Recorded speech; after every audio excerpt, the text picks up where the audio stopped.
Oh, okay, so that's... Oh my god, I took off its head. I just realized that. He gonna put back his head? He can't see me anymore. Woo! God dang. Oh, I got 2 of them. Oh my god. Okay, we got smart ones.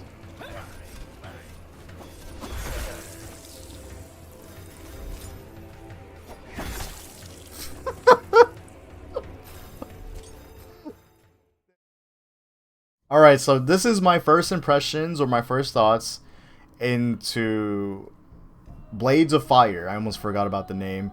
Sorry, because I'm very unfamiliar with this game, along with the developer, studio, and team.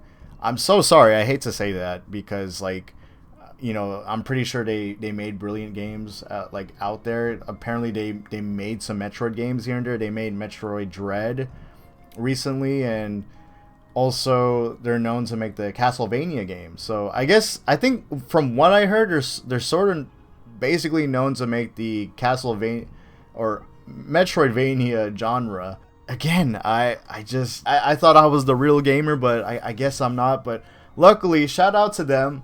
They were very kind to give me a free code before they actually released their game. So I was able to stream the game to you guys, but right before their game launched. So I had the game a day early, and I was very surprised. I was like, wow, I would really keep playing this over and over again and master these runs, because I would actually be very interested how speedrunners or just anyone particularly like would go through the game. There's, from what I'm seeing so far, there are plenty, I would say there are not like a lot of ways, but there are plenty of ways for you to approach these fights and the way how you route your stuff. Because first of all, I did not expect this game to basically be a Souls-like. You could debate me on that, and I know developers, they did say that this is just an action adventure game, and I also do see a lot of the action adventure, and I understand why they call it that, but its core level design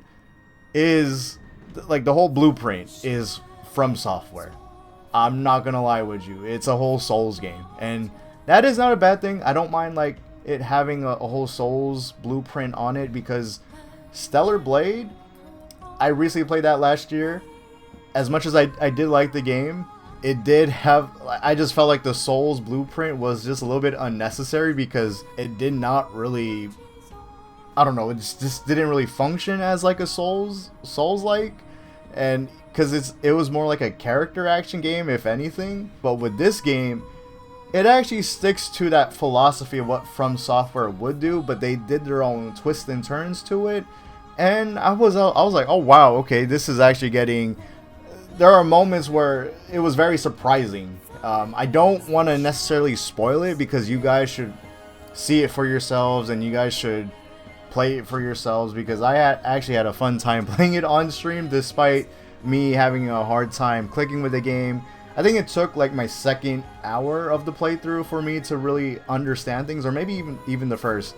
But other than that, I had a smooth playthrough. We played for like 10 hours straight. I was really enjoying it and doing all these certain builds, because the main thing about this game is not just you going through a lot of trial and error throughout the game, since this is kind of like a Souls-like, but it is about building or forging your weapons, because you're literally forging so many things. You're literally in that whole room smithing, like forging all these customizable weapons. Also, by the way, let's talk about difficulty. I did not expect this game to actually go crazy, which is why I actually call it a Souls-like, because they were really pushing it. But I was playing on the hardest difficulty. There are different difficulties, and you're like, wait, then it's not a Souls-like. But trust me, if you play on the hardest difficulty, it seems like they made the game just for the hardest difficulty, and they added like the story mode and normal mode afterwards. But it seems like they really made it around steel mode, which is the max difficulty or hardest difficulty, whatever you want to call it. And again, I was very surprised. I did not expect, again, to play a Souls game, and it's just so funny because a few days ago I was talking about how I was itching to play a Souls game on my Monster Hunter stream, and I was planning to play Sekiro, and I was like, yeah, it's been a while since I played a Souls game. I've been actually itching to play something, or like Dark Souls 3, like a game I haven't played yet, and then here we are now, like randomly on a Wednesday, I got offered a free code to like play the game to showcase to you guys, and little did I know it was a Souls game. I was like, oh wow, this is something really different. I do want to talk about why it's unique to me. I think that's why you guys obviously clicked on this. Sorry if we're already 5 minutes in. I'm trying to make this short. My apologies. So yeah, I be talking a lot about my games. I be serious about them. So what makes this really unique is its forging system, because of how you're able to craft all these different weapons. And these weapons are either like great swords, daggers, twin blades, what else? Regular swords. You could craft sabers, which I haven't made just yet. And you could craft pole arms or spears. And they all play differently in some sort of way. What was really unique about it, as you're in the process of creating these weapons, you're able to actually customize each part of the weapon. So, you know, to whatever suits your need. So if you want something that has more defense, because you could guard with these weapons, right? You could literally build a lot of weapons that are just based for blocking. The problem is about with these weapons is that there are trade-offs. You're not gonna like do a lot of damage if you want something that is something meant for guarding, or if you want something meant for damage, then you're not gonna have a lot of durability on that weapon. And yes, there is durability on each weapon. I know a lot of people are tired of that, but to be honest with you, as someone who, I don't personally like that too. I was tired of it when I first played Breath of the Wild, and I was kind of tired of it in Tears of the Kingdom. I was just over it. And especially, I was tired of it, of playing it in The Witcher 3. When I first played all those games that had durability on your weapons, I was just sick of it. But in this game, it's not as annoying, especially if you're designing these weapons to have a lot of durability, which I purposely did so I won't be irritated. And I never really complained about durability once in my live stream. Maybe I did, I don't know, but I think from me remembering, or like just the good memories I had with the game, I didn't really complain about like the endurance of the weapon or the durability. That's what I mean. And I think it's because I simply designed a lot of the weapons to live longer than usual. And the thing is, you could always craft so many weapons. I already crafted a lot of weapons, and I still have like 4 more in my inventory that pack like a lot of damage here and there. So, you know, I'm really stacked with what I have. I am running out of materials, but it's great. And when you're done like with the whole process of building and customizing your weapon, and now it's down to forging your weapon, and you literally have to like hammer down the heat. And there's this little mini game that they have. Your goal all the time is to reach 5 stars, and you have to reach 5 stars by hitting or building or forging your weapon by hitting it with your hammer for a certain amount of times, right? So for example, I think from last night, from what I remember, I was building a great sword, and I did my first 5 stars on that great sword, and it took about like 18 hits. You need literally 18 or less hits to have a 5 star. Now, I couldn't even do that my first few hours because I had no idea how this minigame worked. But once I had that down, right, because there's this minigame where you're supposed to basically, you have this graph, right, on your weapon, and you want to match the lines to a white line, or you want to match like these bars to the white line, and you want to equally put it on the white line across the screen. I'll just visually showcase it to you guys so you guys can sort of understand what I'm saying. It is like actually confusing to learn it and hear about it at first, but once I actually understood it and saw how things work, it just became a walk in the park at that point. It does actually take a lot of time. You do take a lot of time in the in the forging room, trying to like get these perfect 5 stars, because that's throughout my stream. If you watch my VOD or my live, I was literally like always there and taking my sweet time trying to get and understand the 5 stars. Yeah, luckily I got it twice on stream, and you guys were there to see it if you were on the live. Sorry, I was just editing and I forgot to mention, based off these 5 stars is the amount of times that you'll be able to repair these weapons again, restore to full durability. I forgot to mention that because I keep ranting on, so my apologies. So yeah, that's why you always want to get 5 stars every time you're forging a weapon. It's just so that you're able to repair the weapon and not craft a whole new one using up so many materials for it. I think you still use materials, but not as many when you're repairing your weapon. So that's why it's very ideal to do so. And the amount of time, like, because each star, you use up 1 star every time you repair a weapon. I want to make that clear. All right, let's proceed on with the video. It felt really good that I was able to do that. And what's good about it, you don't always have to play the mini game right after you built like your 5 star or whatever. Let's say if you're making the same weapon again, there's this like forged memory system that they have. So they're like, oh, if you initially had like 2 stars, or if you had 5 stars on the last one, we could just replicate it for the one that you're making right now for this weapon. And you're like, oh, okay, yeah, just do that. So you know, they really cut to the chase. They really care about your time. They don't make you waste your time playing this mini game over and over again. And honestly, if they did that, I think we may have a problem. What I really like about this game is how they're very tactical.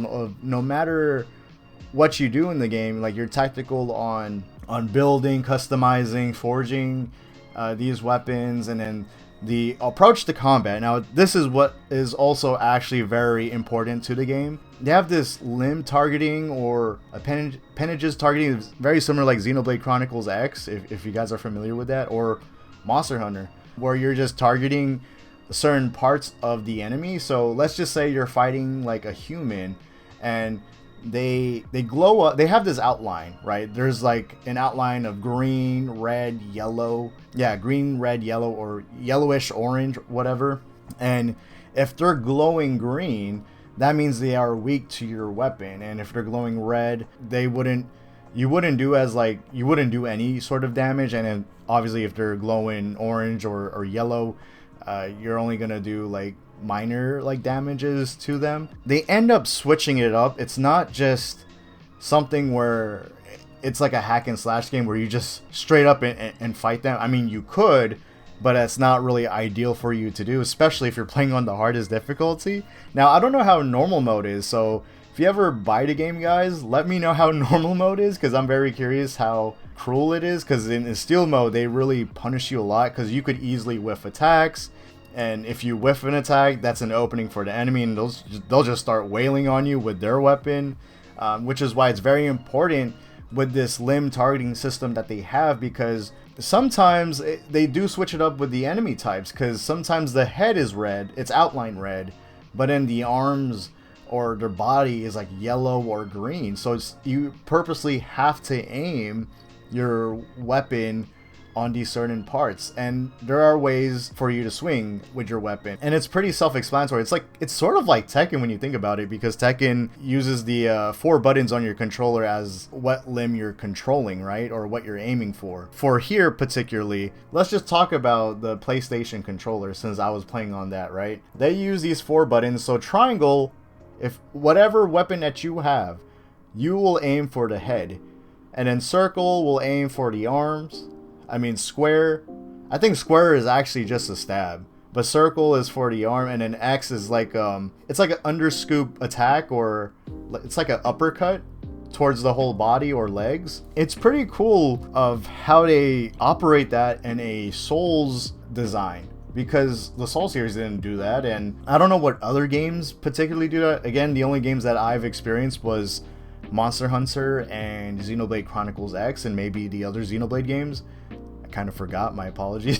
This is what makes it really, really unique. Just simple as that, just because of these combat systems. What's really nice about it is that you also have different stances. You have the option to either just swing your weapon, no matter what weapon you have. Even if you have like a spear, you could even wail it around if you want to. So there's different stances where you could swing, or you could pierce or thrust your weapon towards the enemy, and they all have different stats, and you could build or customize these weapons if you want these weapons to swing better, or if you want these weapons to stab better.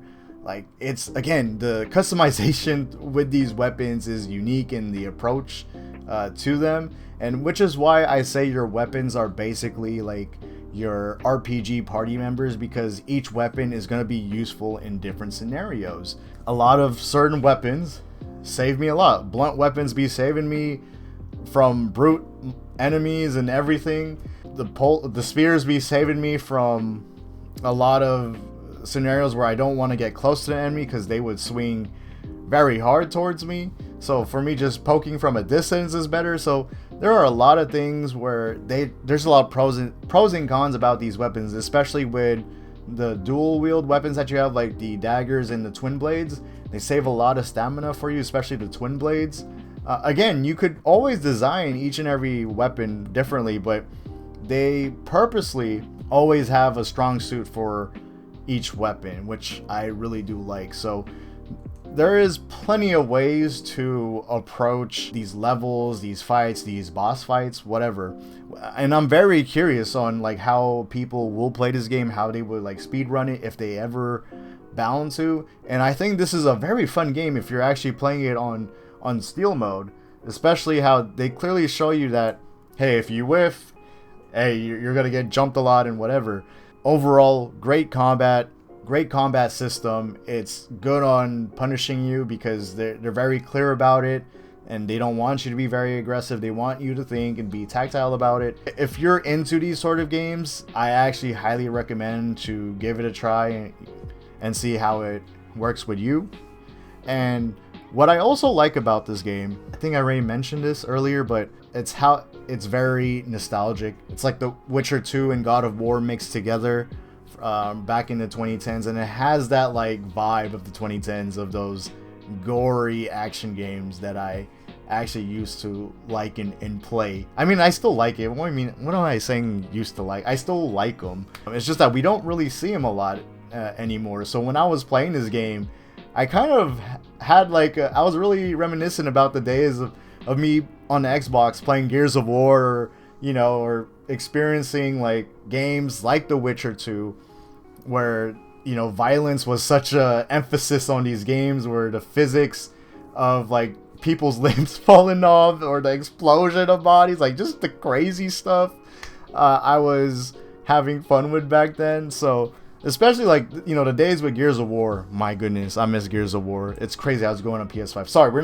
not talking about Gears of War right now. Let's talk about Blades of Fire. But there are some cons I have about this game, so let's kind of talk it through. There's not a lot, and it's not as serious. I do have a pros and cons list, and sorry, dude, Google Docs needs to have like some sort of dark mode under documents. I swear. So what I put here for the cons: controls. The controls of the game feel intuitive, and it just doesn't seem as natural. The blocking and dodging. Now I understand that they bind those, like the weapon swings, on your 4 buttons, right? So X, square, triangle, circle, or vice versa for the Xbox, right? All the swings are there, so none of the movement stuff is on there, like the dodging or even the blocking. So they're all binded to your bumper and trigger buttons on L1 and L2. And honestly, on paper, it does seem ideal, right, to react, but it's just weird.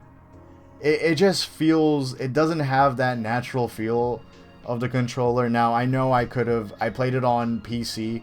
I could have honestly rebind it and put it somewhere else, but there's just like actually a lot of controls to go through. Having your dodge and block is weird, especially the game does go fast paced. Like you're gonna actually be mobbed from enemies. Like they put you in a lot of different scenarios in this game, and I was very shocked with how they actually design it. There are some like surprises there that you just don't expect from a Souls game. What I noticed is, again, it was just more so the blocking and dodging.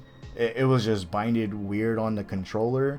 And at the same time, you switching your weapons was kind of like weird as well. Again, I understand why they did it, because you have to press like R2 or RT and then right stick to switch through your weapons. It is weird, and you're doing it all through live action. So enemies are aggressive. They're still coming after you, even if you're trying to switch your weapons to the right one. There's a lot of micromanaging, a lot of stuff. It does get overwhelming. Feels like a very fast-paced game. I mean, I guess it depends on the levels that you're in, right? But as someone who has played a lot of games, including the Souls games, like, I actually felt overwhelmed. I felt like I had no breather time to time, and maybe it's because of the lack of moves that you also do have. You're just basically swinging your weapon in different ways, right? Or thrusting your weapon in different ways. Pause. That sounds kind of weird, but I would actually really like if they added like some magic casting going on, or I don't know, something different to change up the combat, or even you having a shield, if you're able to hold a shield and actually parry. Now, I know that you could build a whole weapon for you to actually parry like better, or have a bigger parry window. So I think that's cool, but I don't like how they actually made the parry into a whole RPG stat machine now, instead of you actually manually parrying enemies. And I get it, because they're probably thinking, oh, these players are cracked now. They know how to parry no matter what game they're in. So we're kind of gonna trade that off and make them get affected with the parries stat, where sometimes certain weapons you can't just really parry with them. Again, there's this whole like RPG stuff, a lot of stats involved when you're customizing these weapons. And like I said, no matter what, you could always try to find a way to cater to your needs. I just dislike how the weapons are involved with like this whole stat line of you trying to build a better parry system for your character, instead of you just trying to learn it. That's just personally me. To me, action games, you should be able to learn them on your own without any sort of stats or something like that. If you're really putting an emphasis on the player to be on their own, that's just their decision, and you know, I respect it. Other than that, like, I would love to see just something different, especially a way for you to control the mobs a bit easily compared to you know, because especially how they said this is the action adventure game, so I was like, come on, man, let's have a little bit more action happening than more of the Souls stuff. Again, this is like a minor issue, but that's just a disagreement I have with it. Another one is how the maps do feel a little bit overwhelming as well.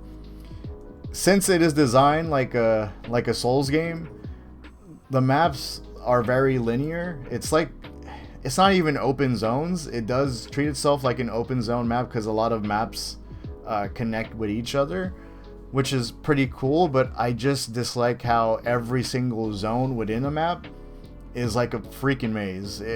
Again, I played Demon Souls, and then I played Elden Ring, and I never really felt that Souls games were like mazes, but this game particularly, Blades of Fire, felt like a maze to go through, and it was just, there were a lot of moments where it did felt overwhelming, especially when they throw so many monsters at you. It's crazy. Or like enemies overall. I was actually surprised about that. There are moments, like I said, there are moments in the game that will surprise you, and I did say on stream that this certain level was harder. It was harder than a typical Souls game, because I never expected for me to be harassed the entire zone I was in. I felt like I was playing Resident Evil, so that's the little spoiler that I'll give.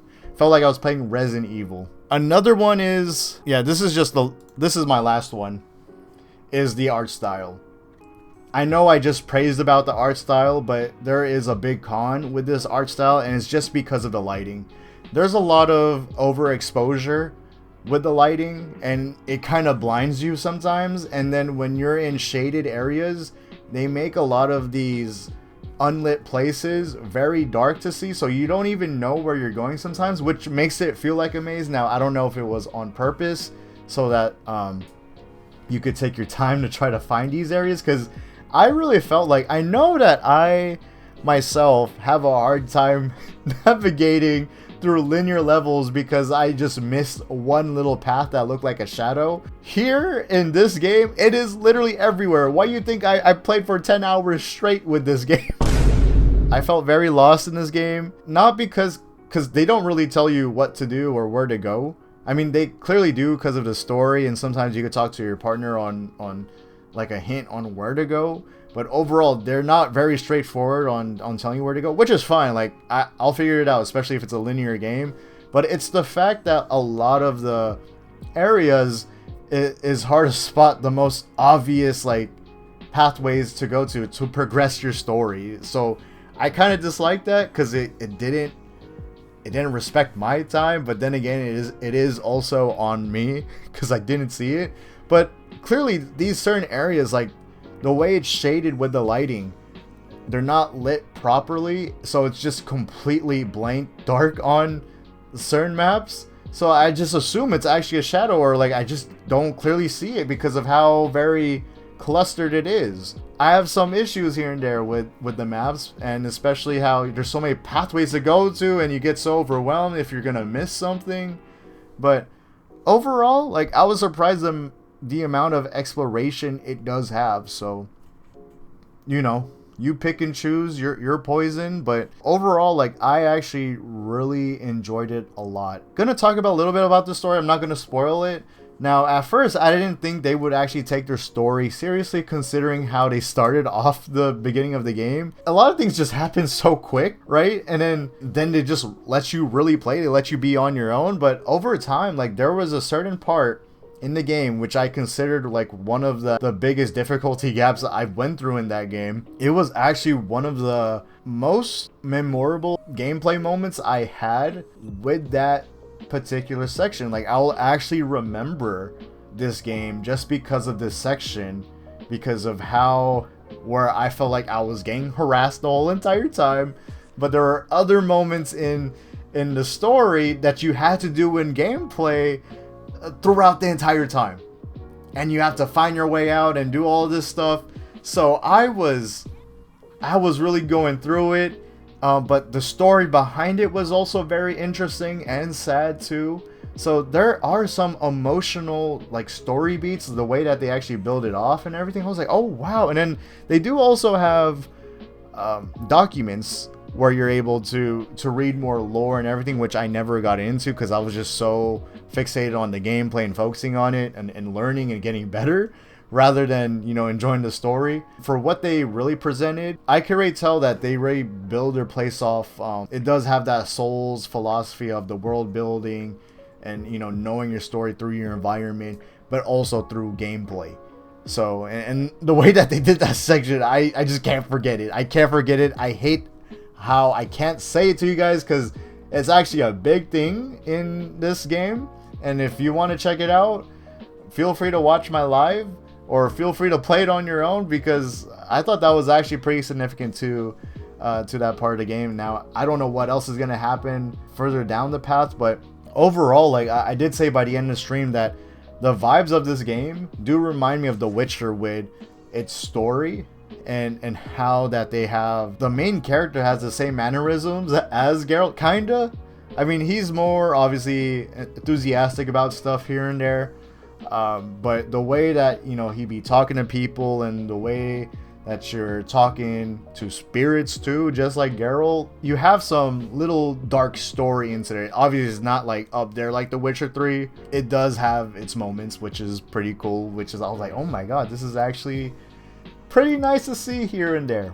So overall, I did give it an 8 out of 10. Now, I'm sticking to that 8 out of 10 so far because this game is confident on what it believes for it to be. I've been progressing so far on the hardest difficulty. I wouldn't see myself playing the hardest difficulty, but I was curious. I was like, is this game actually about it? And it is. So, and it has been fun because since I'm able to push and see more of the combat mechanics much more, it really makes me appreciate this game and what they do. So I do highly recommend, like, if you're a Souls player, or if you're just someone who likes a challenge in games, I highly recommend play Steel Mode and try it out and let me know how you personally feel. But I don't think some people would have the same appreciation like me, because maybe this is a game really just catered for me. You know, like I said, this game is sort of nostalgic, but at the same time it has that gameplay that I do like. It's like a Souls game on steroids. That's how it feels like, with a mix of Witcher 2 and God of War. Alright, y'all, I think I'll wrap it up there. So I try to make it short. We're on like 30 minutes, but I hope I could cut it down, so we'll see. Thank you guys for watching. I hope you guys enjoyed this. Remember, drop a like and subscribe if you haven't yet. I will continue my playthrough or walkthrough eventually after I complete other stuff on stream. But thank you guys for the support, especially on that stream. We picked on 72 viewers. I never had 72 viewers on stream, so thank you so much. Words cannot express how much I'm very thankful for these moments in life. So thank you so much for supporting this channel and stream. And if you're new, remember, drop a like and subscribe, because I am now streaming on YouTube. So, and YouTube's like my main place to stream at. I don't kind of abandon my Twitch, but maybe one of these days I'll multi-stream if I have the power to do so. I don't really have the power, so but alright, y'all have a good one. Peace, and I'm out. Get back to gaming. Let's get it.